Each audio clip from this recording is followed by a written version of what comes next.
She thought cheating would shatter me, that I'd beg her to stay, broken and humiliated. But when the truth came out, I smiled, because what she thought would end me actually set me free. It always starts the same way in stories like this, with perfection. Or at least what looked like perfection. My name's Daniel, I'm 34, and for nearly 7 years I believed I was happily married to the love of my life, Rebecca. She had this way of lighting up a room when she walked in, with her fair skin, auburn hair that glowed in sunlight, and a laugh that made strangers smile. To everyone around us, we were the couple others wanted to be. Successful careers, a nice suburban home, weekend barbecues with friends. But behind every smile there was a shadow I refused to see. Till it was too late. I met Rebecca in college. She was the artsy, free-spirited type, painting murals on the walls of her dorm while I was buried in business textbooks. She was everything I wasn't. Spontaneous, impulsive, untamed. Maybe that's what drew me in. We balanced each other out, or so I thought. From the beginning, she told me she needed excitement in her life. I laughed it off. I thought she meant traveling, adventure, living boldly.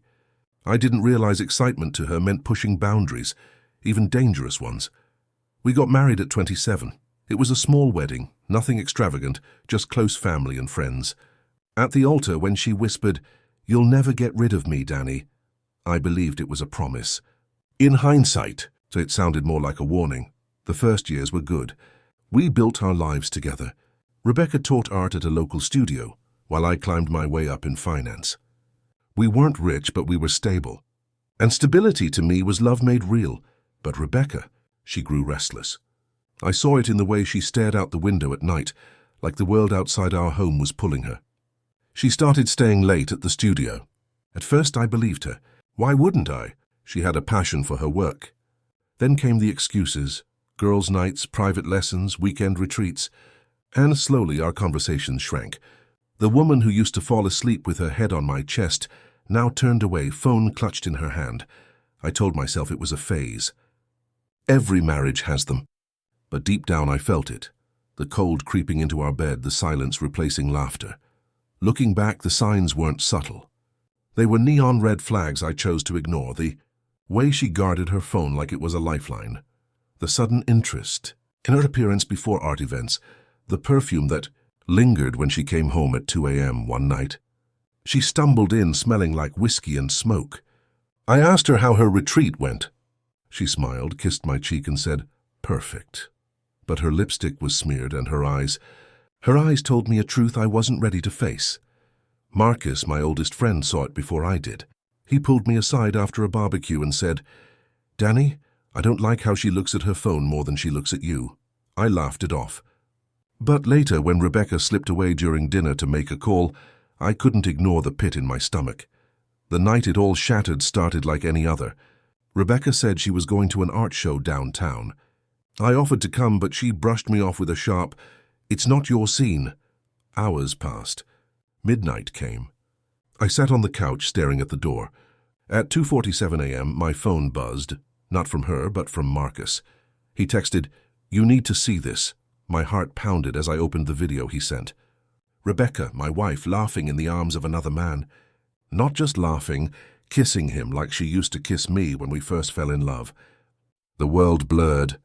My hands shook, and then I felt something I didn't expect. Not rage, not despair, but clarity. When she finally walked through the door at 3 a.m., makeup smeared, smelling like his cologne, I didn't scream. I didn't throw anything. I just looked at her and smiled. She froze. "What?" she demanded. I leaned back in the chair, folded my arms, and said, "Thanks, Rebecca." "You just freed me," she blinked, caught off guard. "What are you talking about?" I slid my phone across the table.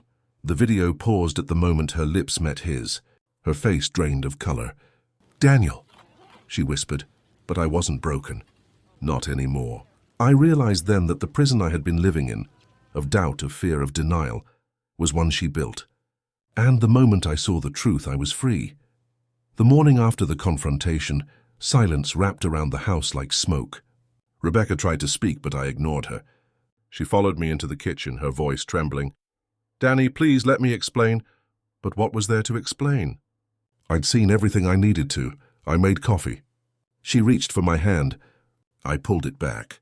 That small gesture cut deeper than any shouting match could. She broke down crying, but her tears no longer moved me. They felt like performance, not repentance. By evening, she found her words. It was a mistake. I was drunk. It didn't mean anything. The cliches rolled out like a script she'd memorized. But I had the video. The way she touched him wasn't a mistake. It was intimacy, familiarity, love. I told her, "You wanted excitement? You got it, but you lost me in the process." Her tears turned to anger. "So that's it? 7 years, gone just like that?" I laughed bitterly. "No, Rebecca, you ended it. I'm just acknowledging the truth." Marcus came over that night. He brought whiskey, the kind he saved for hard nights. We sat on the porch while Rebecca sulked inside. He looked at me and said, "You know this isn't on you, right?" She made her choices. For the first time, I felt the weight lift. He was right. I wasn't the failure here.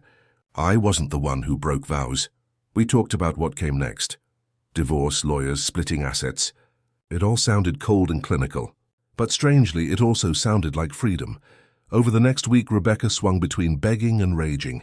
Some nights she cooked my favorite meals, tried to sit close, whispered apologies. Other nights she shouted, accusing me of pushing her into another man's arms. The manipulation was exhausting, but I'd already detached. Then came the bombshell. She admitted the affair wasn't new. It had been going on for months. My stomach turned, but instead of breaking, I felt stronger. Every lie she confessed only proved that walking away was the right choice. I finally saw him. His name was Derek. He came to the house one night drunk, pounding on the door, yelling Rebecca's name. I opened it before she could.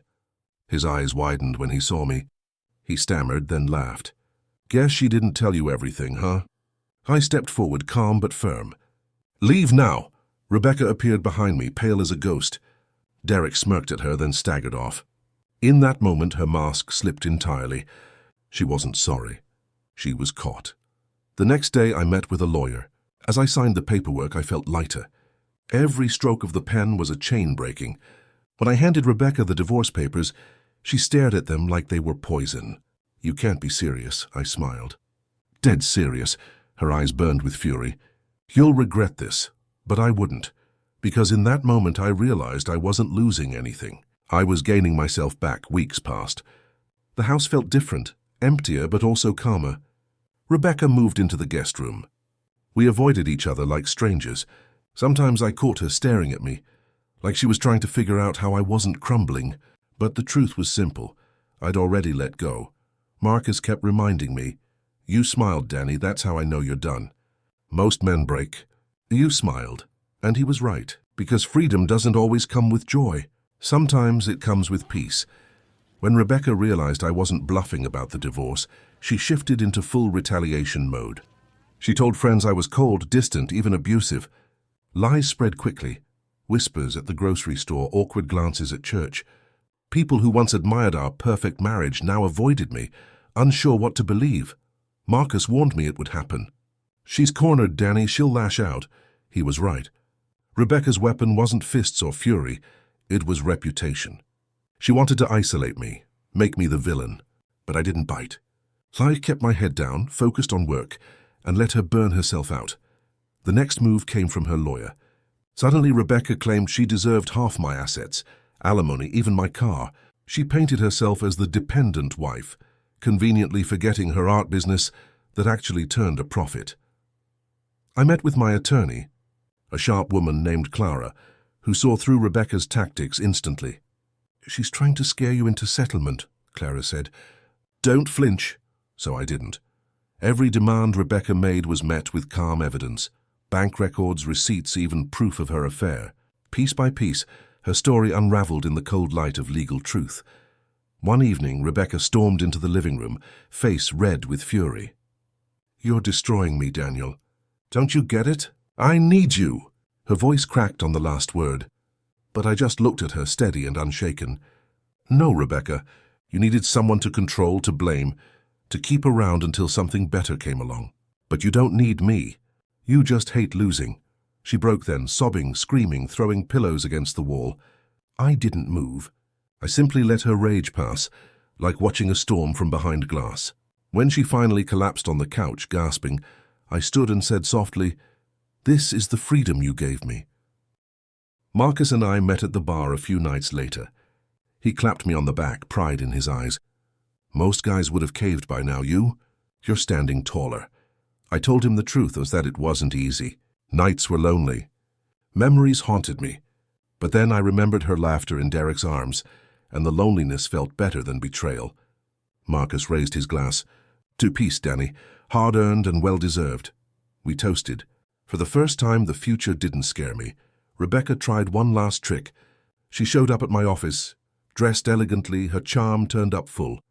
My co-workers stared as she cooed, "Danny, can't we talk? Can't we start over?" She leaned in, trying to touch my hand. But I smiled, stood tall, and said loudly enough for everyone to hear, "Rebecca, you made your choice. I'm just respecting it." Her mask cracked. The office went silent. She turned on her heel and stormed out. And just like that, the power shifted completely. She could no longer control the narrative. I wasn't the weak husband. I was the man who walked away with dignity intact. The divorce proceedings dragged on, but with every passing week, Rebecca's hold on me weakened. Friends who once believed her lies saw the truth. Derek vanished from her life, and whispers said he'd moved on to someone new. Rebecca was left alone, by her own choices. Meanwhile, I started living again. Gym mornings, new hobbies, even reconnecting with old friends. One evening, Marcus nudged me toward a woman at the bar. Kind eyes, genuine smile. For the first time in years, I felt something stir. Not love, not yet, but possibility. The court date came. Rebecca sat across from me, her expression a cocktail of anger and regret. The judge listened to both sides, then ruled fairly. Assets split, no alimony, affair acknowledged in record. Rebecca's face paled. She had expected victory. Instead, she got reality. Afterward, as we walked out, she whispered bitterly, "You'll regret letting me go." I turned, smiled that same smile I had the night I caught her, and said, "No, Rebecca. I'll regret ever holding on." The first morning after the divorce was finalized felt strange. For years I had woken up to Rebecca's presence, her perfume, her voice, even her silence. But that morning the house was quiet, and instead of emptiness I felt peace. The air seemed lighter. The walls no longer echoed with arguments or accusations. For the first time in nearly a decade, I was free to breathe without guilt or fear. I brewed coffee, sat on the porch, and watched the sunrise. That's when it hit me. She thought she had broken me. But all she did was cut the chain I had been too afraid to break myself. Word around town spread quickly. Derek had left her. Her art studio began losing students. Whispers about her affair, her lies, her temper had scared people away. The empire she thought she'd build on charm and manipulation crumbled. Marcus sent me screenshots of her desperate posts on social media, motivational quotes about forgiveness, photos with fake smiles. But behind it all, I saw the truth. She was unraveling. She had gambled her marriage, her reputation, and her stability, and lost everything. One evening, months after the divorce, my phone lit up with her name. Against my better judgment, I answered. "Daniel," her voice cracked. "I made a mistake." I let the silence stretch. "Yes, Rebecca. You did. Can we meet?" "Just to talk," she pleaded. But I had nothing left to give her. "No, Rebecca. Talking is what we should have done years ago. Now, there's nothing left to say." And with that, I hung up. My hands didn't shake. My chest didn't ache. I was done. Life didn't suddenly turn into a fairy tale. Healing takes time. Nights were still lonely. Memories still slipped in. But slowly, I built a new version of myself. I joined a hiking group. I traveled, something I'd always wanted to do, but she dismissed as boring. I found joy in the little things. Morning runs, cooking my own meals, even reading late into the night. And yes, eventually I met someone new. Her name was Claire, kind, grounded, nothing like Rebecca. We met at a community event. No games, no drama, just genuine conversation. For the first time in years, I felt safe opening up. Months later, I ran into Rebecca by accident at a grocery store. She looked older. The spark in her eyes was gone, replaced by bitterness. She gave me a tight smile. "So, you're really happy without me?" I looked at Claire beside me, her warm hand in mine. Then I met Rebecca's eyes and said, "Yes, happier than I ever was with you." Her smile faltered.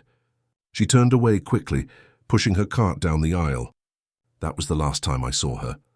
Looking back, I realized Rebecca's betrayal wasn't the end of my story.